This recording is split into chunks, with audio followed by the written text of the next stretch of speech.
ఇవాళ రాయలసీమలో పర్యటించనున్నారు. కాసేపట్లో చిత్తూరు జిల్లా మదనపల్లిలో జరగబోయే జనసేన బహిరంగ సభలో పవన్ ప్రసంగించనున్నారు. ఆ తర్వాత మధ్యాహ్నం 2 గంటలకు ధర్మవరం బహిరంగ సభలో జనసేనాని పాల్గొననున్నారు. అనంతరం 4 గంటలకు అనంతపురం జిల్లా కేంద్రంలో ఏర్పాటు చేసిన బహిరంగ సభలో పవన్ ప్రసంగించనున్నారు.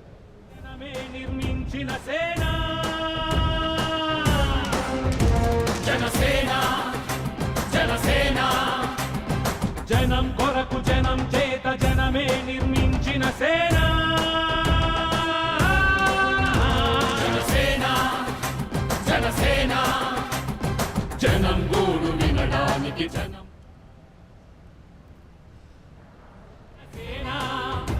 జనసేన జనమే తన సేన జనమే. మదనపల్లిలో పవన్ ఎన్నికల ప్రచారానికి సంబంధించి మరింత సమాచారం మా ప్రతినిధి ఉమాశంకర్ అందిస్తారు. పవన్ కళ్యాణ్ ఇవాళ రాయలసీమ జిల్లాలో ముమ్మర ప్రచారం నిర్వహించనున్నారు. మరికొద్ది సేపట్లో కూడా చిత్తూరు జిల్లా బెంగళూరు బస్టాండ్ సర్కిల్లో పవన్ కళ్యాణ్ భారీ బహిరంగ సభ ఏర్పాటు చేస్తున్నారు. ఇక్కడ నుంచి కూడా అనంతపురంలో ధర్మవరం సంబంధించినటువంటి బహిరంగ సభలో పాల్గొంటారు. అనంతరం మున్సిపల్ గ్రౌండ్స్లో ఏర్పాటు చేసినటువంటి మరో భారీ బహిరంగ సభలో పవన్ కళ్యాణ్ పాల్గొంటారు. అక్కడ నుంచి కూడా కడప జిల్లాలో ఏర్పాటు చేసినటువంటి మున్సిపల్ గ్రౌండ్స్లో భారీ బహిరంగ సభలో పవన్ కళ్యాణ్ ఇవాళ సాయంత్రం పాల్గొనేటువంటి అవకాశం ఉంది. ఇప్పటికే కూడా రాయలసీమ జిల్లాలో అయినటువంటి చిత్తూరు, అనంతపురం, కడప జిల్లాల్లో పవన్ రాక సందర్భంగా కార్యకర్తలో ఒక నూతన ఉత్తేజం నిలిపిందని చెప్పుకోవచ్చు. ఇప్పటికే కూడా పవన్ వస్తున్న నేపథ్యంలో కూడా కేడర్తో పాటు అటు వామపక్ష పార్టీలు కానీ బీఎస్పీ పార్టీలు కానీ భారీ ఎత్తున ఘన స్వాగతం పలికేందుకు కూడా ఇప్పటికే సిద్ధమవుతున్న పరిస్థితి అయితే ఉంది. అయితే మరికొద్ది సేపట్లో కూడా మదనపల్లి బెంగళూరు బస్టాండ్లో పవన్ కళ్యాణ్ భారీ బహిరంగ సభ నిర్వహించేందుకు కూడా ఇక్కడ జనసైనికులు అలాగే బీఎస్పీ వామపక్ష పార్టీలంతా కూడా ఇక్కడ భారీ ఎత్తున చేరుకున్న పరిస్థితి అయితే ఉంది. మనం ఏదైతే ప్రాంతంలో ఉన్నామో అదే ప్రాంతంలో మరికొద్ది సేపట్లో కూడా పవన్ కళ్యాణ్ ఇక్కడికి రానున్నారు. భారీ ఎత్తున బహిరంగ సభ నిర్వహించేందుకు కూడా ఇప్పటికే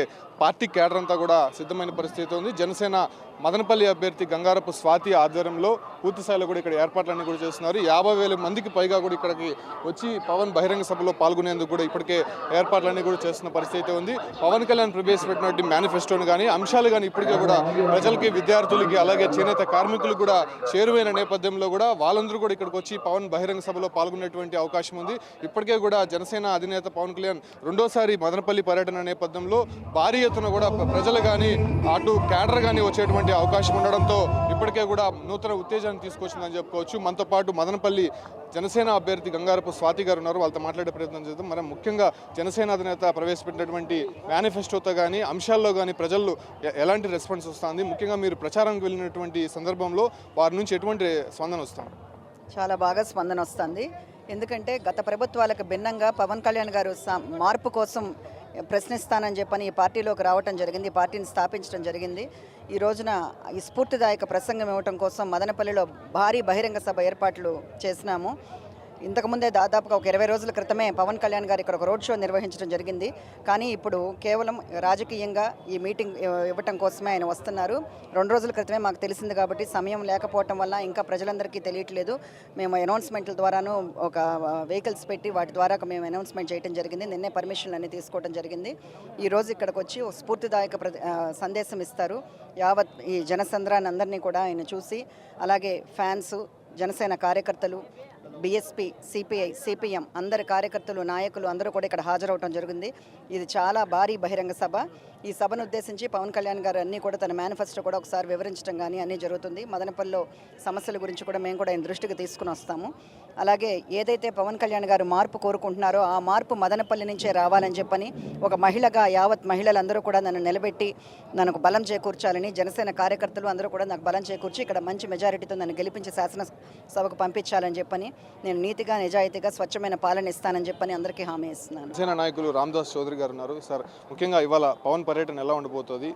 మదనపల్లిలో నెలకొన్నటువంటి సమస్యలపైన పవన్ కళ్యాణ్ ఎలా భరోసా ఇవ్వబోతున్నారు? పవన్ కళ్యాణ్ గారు అంటేనే ఒక కరెంట్, ఆయన ఒక ఇస్ లైక్ ఏ ట్రాన్స్ఫార్మర్. ఈరోజు మదనపల్లిలో ఉండే యువతరానికి, అసలే మదనపల్లి యువతరం అంతా కూడా మంచి ఉత్తేజపూరితమైన యువతరం కాబట్టి వాళ్లకు ఈరోజు పవన్ కళ్యాణ్ గారు రావటం మదనపల్లి పట్టణ ప్రజలకు కానీ, యువతరంగానికి కానీ, రైతాంగానికి కానీ, మహిళా లోకానికి కానీ ఈరోజు పండుగ రోజు. ఈరోజు ఈ ఎన్నికల శంకారావంలో భాగంగా పవన్ కళ్యాణ్ గారు మదనపల్లికి వచ్చి ఆయన ఇచ్చే సందేశాన్ని మేము స్ఫూర్తిగా తీసుకొని రాబోయే ఎన్నికల కురుక్షేత్ర సంగ్రామంలో ఈ 15 రోజులు నిరంతరంగా జన సైనికులను కానీ మేము కానీ లేకపోతే నా వ్యక్తిగతంగా నాకున్న ఫాలోవర్స్ కానీ నాకున్న అభిమానులు కానీ మేమంతా కలిసికట్టుగా పనిచేసి రాబోయే కాలంలో ప్రత్యర్థులను ధీటుగా ఎదుర్కొంటామని చెప్పి తెలియజేస్తా ఉన్నాను. ముఖ్యంగా పవన్ కళ్యాణ్ మేనిఫెస్టో ఎలా ప్రజల్లోకి వెళ్తుంది, ముఖ్యంగా రైతులకి ముఖ్యమైన 8,000 రూపాయలు భరోసా ఇవ్వడం జరిగింది, అలాగే విద్యార్థులకు కానీ చేనేత కార్మికులకు కానీ, సో వాళ్ళ నుంచి రెస్పాన్స్ ఎలా ఉంది ముఖ్యంగా జనసేన పార్టీకి సంబంధించి? ముఖ్యంగా మదనపల్లి నియోజకవర్గము చేనేత కార్మికులు ఎక్కువగా ఉన్న నియోజకవర్గం ఇది. అలాగే టమాటా ఆధారిత రైతాంగం ఎక్కువ ఉన్న ప్రాంతం ఇది. కాబట్టి ఇంతకుముందే స్వాతి గారు చెప్పినట్లు రైతులకు గిట్టుబాటు ధర కల్పించడానికి ఇక్కడ జనసేన పార్టీ అధికారంలోకి వస్తే ఇక్కడ కోల్డ్ స్టోరేజ్ను ఏర్పాటు చేయడం కానీ టమాటా ఆధారిత పరిశ్రమ ఏర్పాటు చేయడం కానీ మేము ఆల్రెడీ పార్టీలో చేరేటప్పుడు ఆయన దృష్టికి తీసుకెళ్లాము. తప్పకుండా ఇవన్నీ పరిష్కారం చేస్తామని చెప్పారు. జనసేన అధినేత పవన్ కళ్యాణ్ మరోసారి మదనపల్లిలో అడుగుపడుతున్న నేపథ్యంలో కార్యకర్తల్లో కానీ అటు రైతుల్లో కానీ ప్రజల్లో కానీ నూతన ఉత్తేజాన్ని తీసుకొచ్చే అవకాశం ఉంది. అయితే మదనపల్లిలో నెలకొన్నటువంటి రైతుల సమస్యలు కానీ చేనేత కార్మికుల సమస్యలు కానీ ఆనకట్టు అంద్రినివ కాలువకు సంబంధించినటువంటి ఆనకట్టు రైతులకు కూడా పూర్తిగా భరోసా ఇచ్చిన నేపథ్యంలో పవన్ కళ్యాణ్కి అండగా ఆయన బహిరంగ సభలో పాల్గొనేందుకు ఆయన స్ఫూర్తి వినేందుకు ఆయన స్పీచ్ వినేందుకు కూడా భారీ సంఖ్యలో కూడా జన సైనికులతో పాటు రైతులు విద్యార్థులు ప్రజలంతా కూడా ఇక్కడికి చేరుకున్న పరిస్థితి ఉంది.